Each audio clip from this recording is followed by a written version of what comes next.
俺、20歳年下の社長令嬢と結婚するわ。悪びれる様子もなく、淡々とそういう夫に、私は恐怖すら覚えた。すごいじゃん、いいな、私も連れてってよ。すかさず便乗する娘。いいぞ、ここで暮らすよりよっぽどいい生活が待ってる。やった、ママと二人きりの生活なんて息が詰まりそうだから助かる。まるでこの場に私がいないかのように、二人はこれからのことを楽しそうに話し始めた。この時の夫と娘は自分たちが数ヶ月後、私に泣きつくことになるなんて知る由もなかった。私の名前は深田恵子、41歳。夫と娘の3人で暮らしている。夫の学とは職場である銀行で出会った。新人だった私の教育担当が学だったのだ。最初は先輩後輩の仲だったけれど、一緒に苦楽を経験したことで次第に距離が近づいていった。付き合いだしてから約1年後、思いもよらないことが起こった。なんと私は妊娠してしまったのだ。妊娠にはとても驚いたけれど、愛する人の子が自分のお腹の中にいるのかと思うと、すごく幸せな気持ちだった。本当か？間違いじゃないよな。学に妊娠を報告した時の第一声がこれだった。興奮していることは確かだけど、嬉しいのか悲しいのかがわからない。ちゃんと産婦人科で確認したから間違いないよ。この子、産んでいいよね。私は妊娠が発覚してからずっとこの質問を学にしたかった。でも嫌な顔をされたらどうしよう。不安で仕方がなかった。しかし学はそんな私の気持ちを知ってか知らずか、即答でこう言ってくれた。当たり前だろ。俺たちの子だよ。可愛いに決まってる。早く会いたくてたまらないよ。その言葉に私は涙があふれた。泣くなって恵子。君はこれからお母さんになるんだよ。こんなことで泣いてちゃダメだよ。だってすごく嬉しかったから。順番はちょっと間違えちゃったけれど、俺と結婚してくれる？はい、よろしくお願いします。こうして私たちは結婚。産休に入るタイミングで私は銀行の仕事を辞めた。あれから16年、大事に育ててきた娘のエリカは反抗期の真っ只中。可愛かった娘はまるで別人になってしまった。ねえ、食事中は携帯触らないでって前にお願いしたでしょ。いいじゃん別に。私が携帯を触ることでママに何か迷惑かけた？へりくつ言わないの。お小遣い増やしてくれない？欲しいグロスがあるんだよね。学校はメイク禁止でしょ。そんなもの買ってどうするのよ。みんなグロスぐらいなら学校でもしてるよ。校則で禁止されてるのに信じられない。そんなもの必要なし。メイクの研究よりももっと勉強に本腰を入れてほしいわ。まったく、あなたの塾代にいくら使ってるか分かってるの？いちいち怒らないでよ。またシワが増えるよ。グロス買ってくれたらお母さんにも私がメイクしてあげる。結構です。へえ、お母さん今風にメイクすればもっといい感じになるのに。たまに腹が立つこともあるけれど、娘のエリカとの会話は楽しい。夕食を食べ終えると、エリカは逃げるように自分の部屋へ入っていった。夕食の片付けと明日のお弁当の準備をした後、私はお風呂に入ることに。疲れた日は少し厚めのお湯にゆっくり浸かるのが一番。入浴剤のヒノキの香りが私の体全身を癒してくれる。お風呂から出るとキッチンには学の姿が。あら、帰ってたの？お疲れ様。今日は接待じゃなかったのね。ああ、うん。今日はただの残業。腹減った。なんか残ってない？数ヶ月前から学は取引先との接待が多くなり、帰りが遅くなる日が増えた。接待も仕事の一環であることは分かっている。私も数年間だけであるが銀行員だったからわかる。冷蔵庫の中を物色する学。あ、そのタッパーの中のおかずは明日のお弁当用だから食べちゃダメよ。はーい。簡単なものでよければ今から作るけど食べる？頼むよ。ありがとう。子供のような笑顔を見せる学。時々ムカつくこともあるけれど、彼のこういうところが好きだ。はい、どうぞ。私は炒め物とご飯をテーブルに置いた。いただきます。大きな口いっぱいにご飯を入れる学に、私はエリカのことを相談することにした。エリカのことなんだけど、あの子、今日も夕食時に携帯触ってたのよ。またか。注意したんだろ？でも私が何度言っても効果はないみたい。きっと明日もやるわよ。あなたからも注意してくれない？俺そういうの苦手だから無理だよ。子育てのことなんて何一つわからないし、女同士うまくやってくれよ。そんな、少しは協力してくれたっていいのに。俺は仕事で疲れてるんだ。君はただのパートだろ。娘のしつけくらいしっかりしろよ。確かにパートだけど、お父さんのお見舞いに行ったり家事もしてるのよ。忙しいアピールか？ずいぶんと偉くなったもんだな。昔は素直だったのに。ああ、もう飯がまずくなった。俺寝るわ。学はお箸をテーブルに強く叩きつけ、舌打ちをしてリビングから出て行った。次の日の朝、学は自宅を出る直前に私にこう言った。今日の夜なんか予定ある？昨日の夜のことなんて記憶にないような表情。寝てすっきりしたのだろうか。いや、ないけど。よかった。じゃあ開けておいて。今日は残業しないで早めに帰ってくるよ。わかった。お仕事頑張ってね。ありがとう。行ってきます。私は玄関のドアを閉めた後、思わずにやけてしまった。今日は私の誕生日。きっと学は豪華な食事とケーキを買ってきてくれるに違いない。いや、みんなで外食に行こうかと言ってくれるかも。どちらにせよ、とても楽しみだ。さて、義父のお見舞いとパートに行く準備をしないと。この時の私はただ浮かれていて、これから自分の身に降りかかる不幸なんてこれっぽっちも知らなかった。その日の夜、私はそわそわしながら学の帰宅を待っていた。玄関のドアが開く音。急いで学を出迎える。おかえりなさい。学の方を見ると手に持っているのは会社用のカバンだけ。食事もケーキもプレゼントもなしか。私は肩を落とした。ただいま。大事な話があるんだけどいいか？夕食も食べずに？うん。あ、エリカも呼んできてくれ。学の真剣な表情を見て嫌な予感がした。リストラにでもあったのだろうか、それとも詐欺にあったとか。もやもやした気持ちを胸に抱えつつ、私はエリカを呼んだ。それで大事な話って何なの？次の瞬間、学は実に冷静に、しかしとんでもない発言をした。俺、20歳年下の社長令嬢と結婚するわ。大事な話の前に冗談を言って場を和ませようとしているのだろうか。私はどうリアクションしていいのかわからなかった。あれ？反応薄いな。聞いてた？冗談はいいから早く大事な話を聞かせてよ。これ冗談じゃないから。俺、本当に社長令嬢と結婚することにした。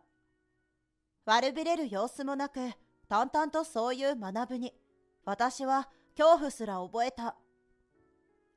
あなた、自分が何を言っているか分かってるの？当たり前だろ。こうやって真剣に話してるじゃないか。頭の処理が追いつかない。体中の毛が逆立ち、冷や汗が額を伝う。あまりのショックに言葉を失っていると、エリカが口を開いた。パパ、社長令嬢と結婚するって言った？ああ。すごいじゃん。いいな。私も連れてってよ。相手は金持ちだからな。いいぞ、お前も来い来い。ここで暮らすよりよっぽどいい生活が待ってるぞ。やったー。ママと二人きりの生活なんて息が詰まりそうだから助かる。ありがとう、パパ。わかるよ。ママと一緒にいるメリットなんて一つもないよな。料理も毎日同じようなメニューばっかりだし。で、引っ越しはいつにしようか。お前の学校のこともあるからな。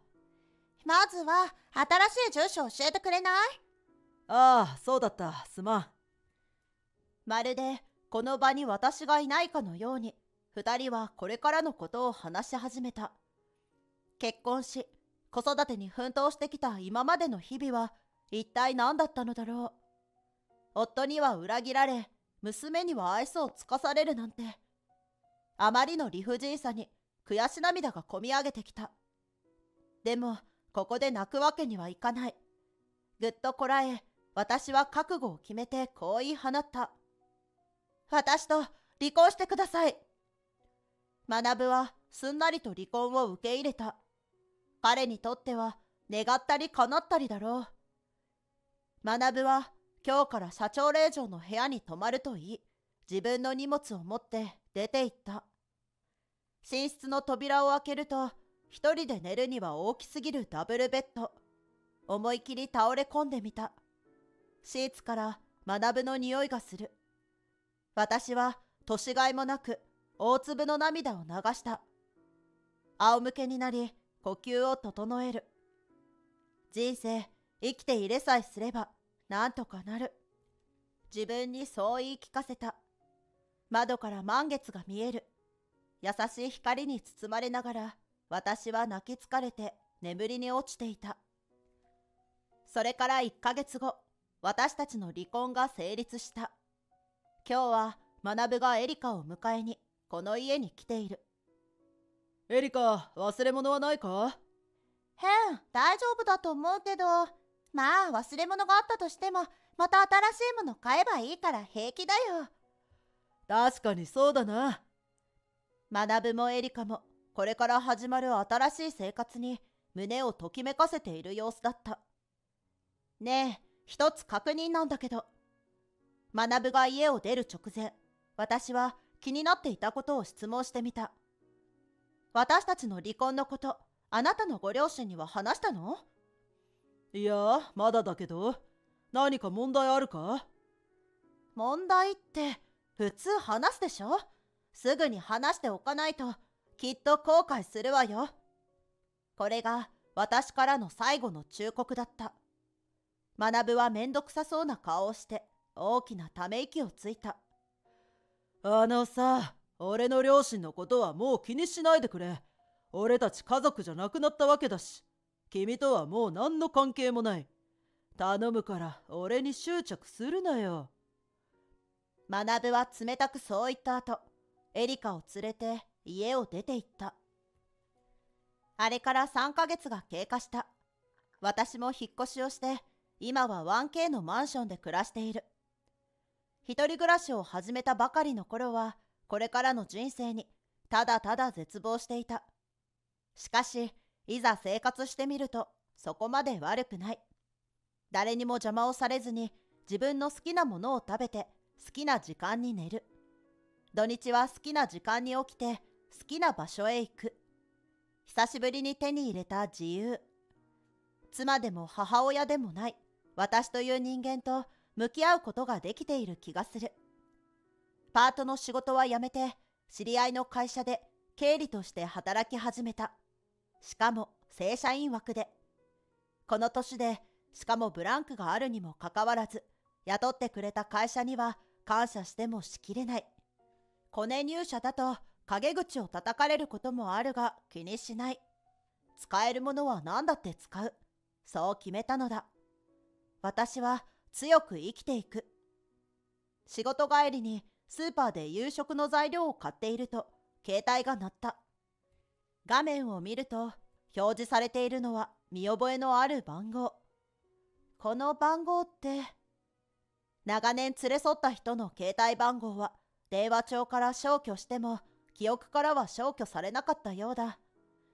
出ようかどうか一瞬迷ったけれど、私は通話ボタンに触れた。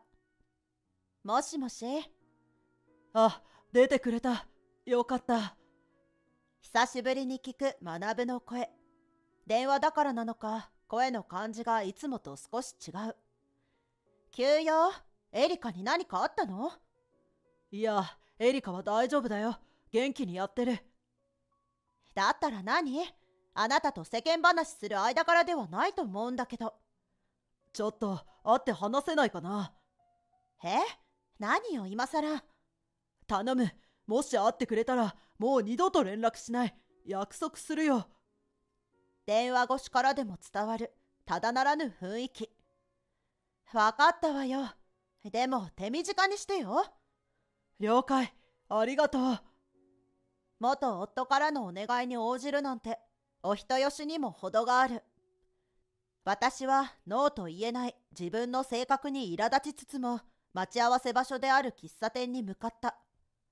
最後にこの喫茶店に入ったのは確かエリカがお腹の中にいた時だから16年前か。お店の中に足を踏み入れるとそこには昔と変わらない趣があった。よく学とデートで来たっけ。一番奥の席に座って学を待つ。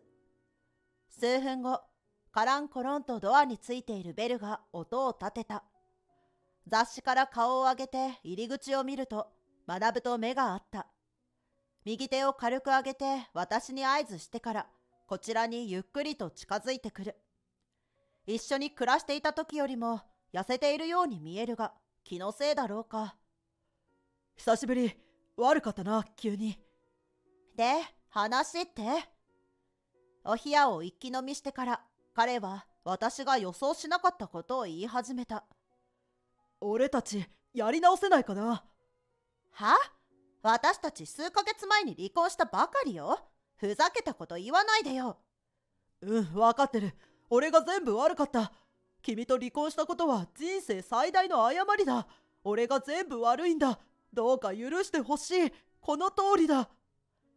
人目をはばからず、学は私の前で土下座をした。ちょっとやめてよ、恥ずかしい。私がさせてるみたいじゃない。早く座って。ごめん。落ち着きを取り戻した学は何があったのかをゆっくりと語り出した。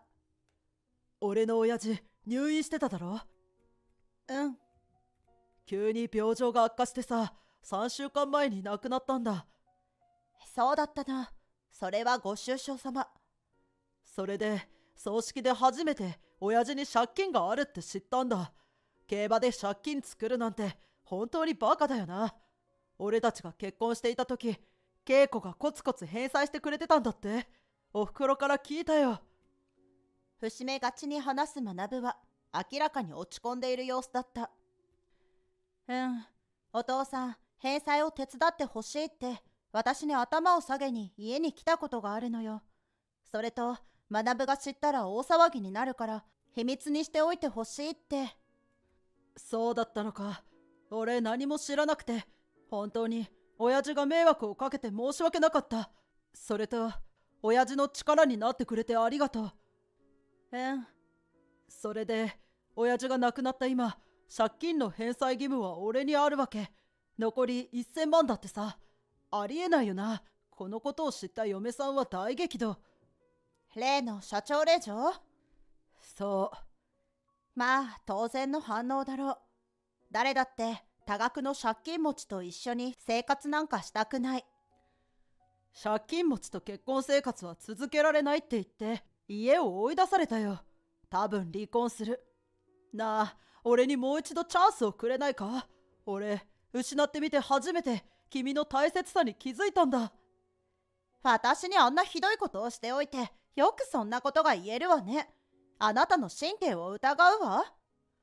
人間誰だって失敗はするだろう。もう二度とあんなことはしないよ。誓う。エリカだって君から離れたことを後悔してるよ。お金なんかどうでもいい。お母さんに会いたいって。あの子がそんなことを。やっぱり俺たち家族は一緒にいるべきなんだ。家族？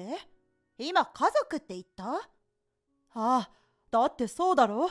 俺たちは16年間という歴史がある。またみんなで楽しく暮らせるよ。エリカは私の家族よ。お腹を痛めて産んだ我が子で血がつながってるしね。でもあなたは赤の他人。今までもこれからも。家族ですって？聞いて呆れるわ。あなたみたいな人間は二度と家族なんか持てないでしょうね。そんな、もう少し優しい言葉は出ないのか？ちょっと冷たすぎるぞ。は？私を裏切ってエリカまで奪って今度はやり直そう？結婚生活はボランティアじゃないのよ。もう二度と私に連絡してこないで。さよなら。私は伝票の上に千円札を置いて足早に店を出た。あれから半年後、私はまた引っ越しをした。今度は前よりも少し広めのマンション。なぜならエリカと2人で暮らすことになったからだ。エリカの方から連絡をくれたときは本当に嬉しかった。お母さん、今までのこと本当にごめんなさい。私、お父さんについていったことを後悔してる。気づいたの、やっぱりお母さんがいないと生きていけない。お母さんと2人で暮らすことになると贅沢はできなくなるよ。そんなのどうだっていいよ。お父さんは私よりも再婚相手の顔色ばかり伺って、再婚相手は私のことを邪魔者扱い。私の居場所なんてなかった。それに私は家政婦さんが作ったご飯とか外食よりもお母さんのご飯が食べたいの。涙ながらに訴えるエリカを私は強く抱きしめた。子供の成長は本当に早い。自分より身長が高い子の頭を撫でるのは大変だ。戻ってきてくれてありがとう。お母さん、あなたのことを毎日思っていたよ。私、バイトする。もちろん勉強も頑張るけど、お金を稼ぎたいの。メイクのためじゃないよ。生活のため。2人で頑張れば生活していけるよ。ありがとう。力を合わせて頑張ろう。エリカから聞いた話だが、結局学は社長令嬢とは離婚したらしい。彼女の父親は学の銀行の取引先で、しかも古くから付き合いのある大企業の社長。学が離婚したことは銀行内ですぐに噂になった。もちろんその父親が黙っているはずがない。ある日、銀行に押しかけてきて支店長を呼び出し、学に対する悪口を言って騒ぎ立てたらしい。これ以上大切な顧客を怒らせるわけにはいかないと判断した支店長は学を呼び出し厳重注意をしたそうだ。周囲からの冷たい目線に耐えられなくなった学は自主退職。それからというもの、毎日就職活動に励んだらしいが全滅。貯金を切り崩して借金返済をしつつ生活しているそうだ。自己破産の申請をすればいいのにと元同僚が助言したそうだが、元銀行員のプライドが邪魔をしてその手段は取っていないらしい。最近は日雇いのバイトをスタート。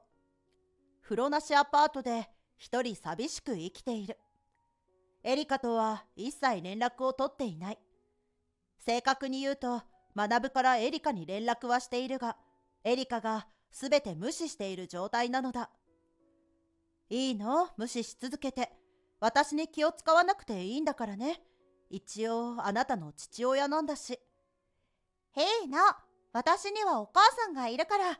お母さんを裏切った人ともう連絡なんて取りたくないよ。お母さんのことは私が守るからね。じゃあバイト行ってきます。車に気をつけてよ。笑顔で出ていくエリカ。